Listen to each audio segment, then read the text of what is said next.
آیت اللہ شمس الدین بھی ایک جوان کا واقعہ بیان کرتے ہیں. واقعہ میں نے کئی دفعہ بیان کیا، بس میں ان کی اسٹیٹمنٹ بیان کروں کہ جب ایک عالم نے ان سے پوچھا جوان سے کہ کبھی تم نے امام کو دیکھا ہے، تو وہ اتنا پرہیزگار تھا، اس نے بولا ہاں 1 گھنٹہ پہلے اسی شہر میں تھے امام. تو اس نے پوچھا کہ کیسے اس مقام پہ پہنچتا ہے آدمی؟ تو انہوں نے ایک فارمولہ دیا، بس کہا کہ اپنے آپ تک پہنچیں. یعنی اپنے آپ تک پہنچنے کا کیا مطلب؟ مثال کے طور پر خدا نہ خواستہ آپ بیمار ہو گئے، یا کوئی بیمار ہے. اب بیمار تو نہ دوائی کھا سکتا ہے، نہ کھانا کھا سکتا ہے، نہ اپنا خیال رکھ سکتا ہے، تو کون پہنچتا ہے اس تک؟ اگر ہاسپٹل میں ہے تو نرس، ڈاکٹر، کوئی جو اس کے ساتھ ہے، اٹینڈنٹ، وہ پہنچتا ہے تاکہ اس کی بیماری دور ہو، یہ صحیح ہو. وہ جوان کیا کہہ رہا ہے؟ خود اپنے آپ تک پہنچو. یعنی کوئی نہیں پہنچے گا، خود پہنچو. خود دیکھو مرض کیا ہے تمہارے اندر، خود جانتے ہو تمہیں کیا مشکل ہے. ہر انسان خود جانتا ہے. ایسا ہو ہی نہیں سکتا کہ آپ کو نہ پتا ہو کہ آپ کی پرابلم کیا ہے. آپ کو پتا ہے آپ کی پرابلم کیا ہے. میں جانتا ہوں میری مشکل کیا ہے. میں جانتا ہوں کہ میں جب بھی پرواز کرنے کی کوشش کرتا ہوں میں گر جاتا ہوں. کیوں گر رہا ہوں میں بار بار بار بار بار بار؟ اس کا مطلب میں ایک ہی جگہ گر رہا ہوں، تو میں کیوں نہیں اس کو صحیح کرتا؟ میرے اختیار میں نہیں ہے، میرے بس میں ہو. آپ کے اختیار میں نہیں ہے تو اللہ نے آپ کو یہ دیے ہوئے نا جو با اختیار ہیں، ان کے دروں پہ آئے، ان کے دروں پہ آئے نا. زیارت جامع کبیرہ میں ہم پڑھتے ہیں کہ ہماری بازگشت، ہمارا پلٹنا، امام کہتے ہیں کہ تمہاری بازگشت، تمہارا پلٹنا ہماری طرف ہے. تم نے ہماری طرف ہی آنا ہے. خوب جب آنا ہی ہے تو خوب انہی کے دروازے پر آؤ. یہی بچائیں گے. کون بچائے گا؟ کوئی اور نہیں بچائے گا. عزیزان محترم، خوب انہی کے دروازے پر آیا. ہر شخص ان کے دروازے پر آیا، مشکل میں آیا، ہر طریقے سے آیا. اللہ آغا انصاریان بہت بڑے عالم دین ہیں.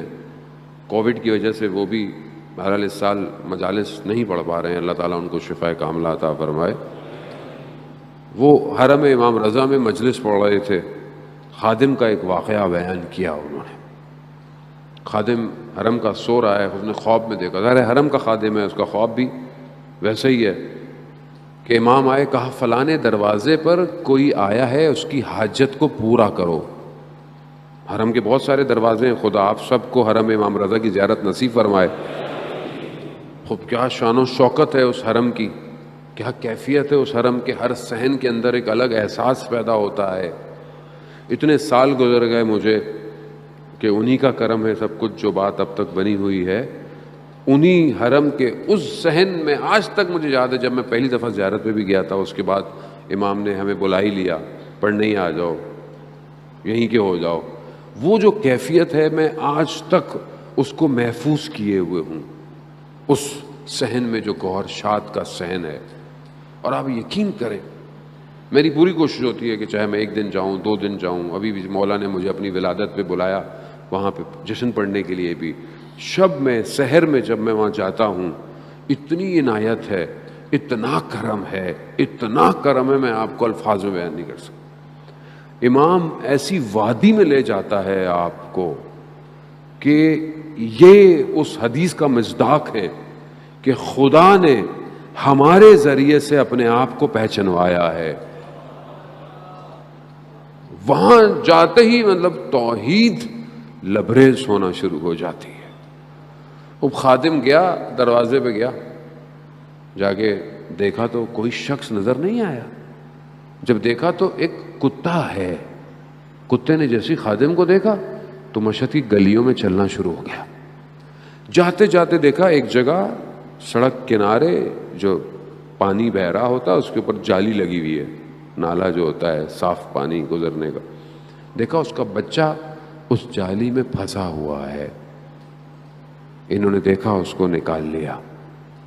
آغا انصاریان حرم امام رضا کے اندر امام سے مخاطب ہوئے، یا امام رضا، ہم جانور سے کم تو نہیں مولا، آپ کی بارگاہ میں آئے ہوئے ہیں.